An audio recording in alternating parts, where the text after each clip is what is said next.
Today is 457 days and I come here to share lessons I learn and I'm learning. I hope those lessons support your dreams, your goals, allow you to become the person that you want to become. Today we'll speak about self-awareness. I truly believe that self-awareness is one of the most essential things that you need to master. Because when you put two people together, one person who has very strong self-awareness, another person who has take a lot of action but doesn't have a self-awareness. What do you think, which will win? A person who takes a lot of action or a person who has a lot of self-awareness? I truly believe that a person who has self-awareness more will win at the end of the day. Because if you just work on what makes sense, what is meaningful, and you just take a little bit of action, of course you will move towards the right destination. But now if you are not self-aware but you take so much action, that means you majority of time that you move to the wrong direction altogether. You take a lot of action but you're going wrong direction. So that means that sometimes it's really good to reflect, okay, where you are and what kind of person you are, that you could allocate your energy towards something. So I truly believe it's very, very important. Not just act without really thinking about what kind of actions you're supposed to take, but really take some time to reflect who you are, where you want to go, and of course then you implement that action and then you're able to achieve much, much more. So today we'll share 5 potential steps what you could do to increase your self-awareness. So first one is for sure is journal.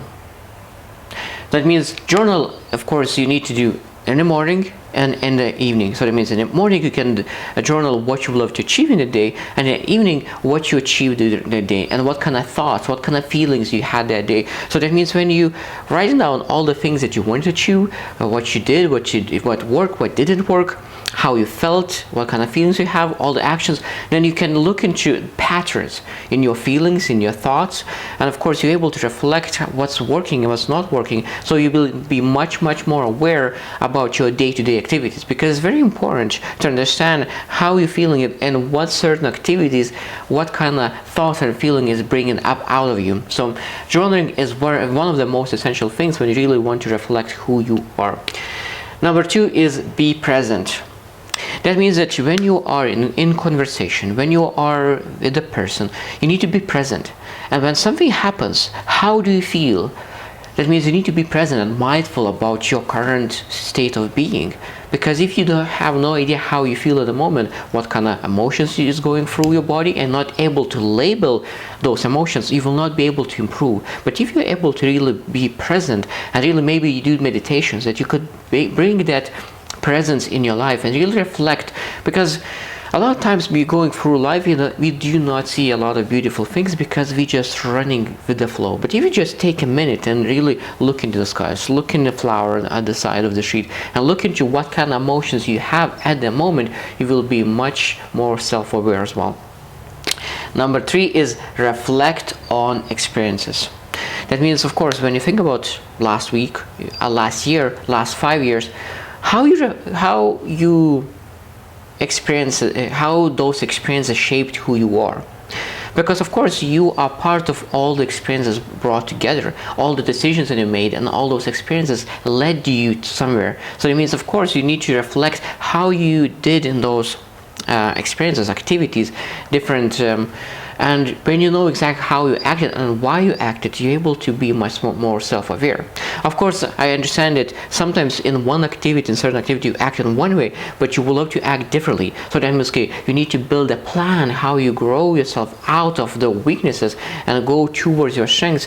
And really, if you want to improve, you need to reflect on those experiences, because a lot of times people make a lot of mistakes and they do a lot of great things. But again, this is very, very important. You need to write down things that worked and didn't work, because a lot of times people write down only what didn't work, and they go into that sad mode, because it seems that everything what they do is wrong. But that means you need to always write down what works and what didn't work.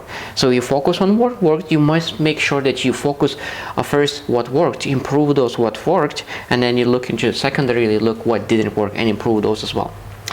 Now, number 4 is seeking feedback. This is essential.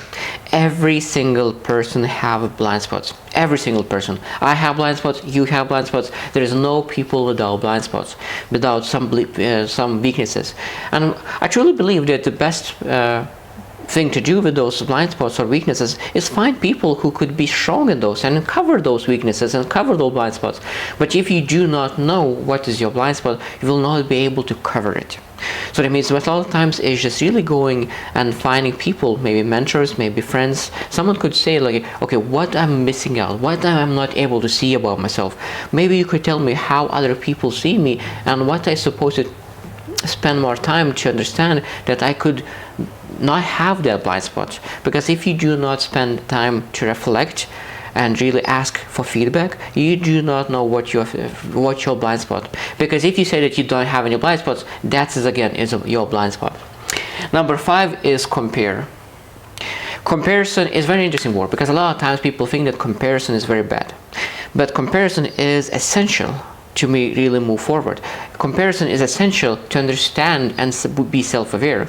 Of course, it's very important to compare yourself. That means that you compare yourself with former yourself. So that means you need to look at it, okay, what kind of person used to be a year ago, 2 years ago, 5 years ago. That means you're able to see, okay, I was this kind of person, but now I'm this kind of person. And you can be much more grateful majority of times if you spend time to grow yourself.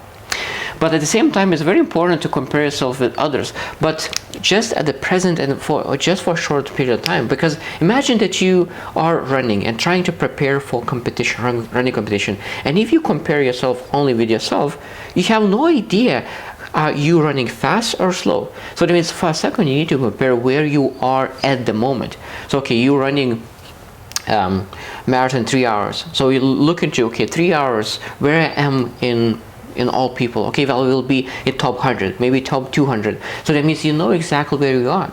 And then again, you go back to compare yourself with yourself. But if you, of course, if you want to make sure that where you are just in society, of course, you want to compare it, but just for a short period of time. Because a lot of times people have a tendency to compare themselves to others too long, because they compare themselves every single day. But I truly believe that when you work very hard to improve something, you look into yourself. But when you need to see where you are at the moment, you need to compare yourself with others. And that's the thing, that the most healthy thing. So you compare with others to understand where you are at the moment, and when you're improving, when you're growing, you're comparing only yourself with yourself. So when you think about being really be more self-aware, of course there's more steps that you could do, but I truly believe that those 5 steps could really help be much more self-aware. So journal, be present, reflect on experiences, seeking feedback, and compare to yourself and others, and that will really allow you to be more self-aware. I hope you choose to win, and see you tomorrow.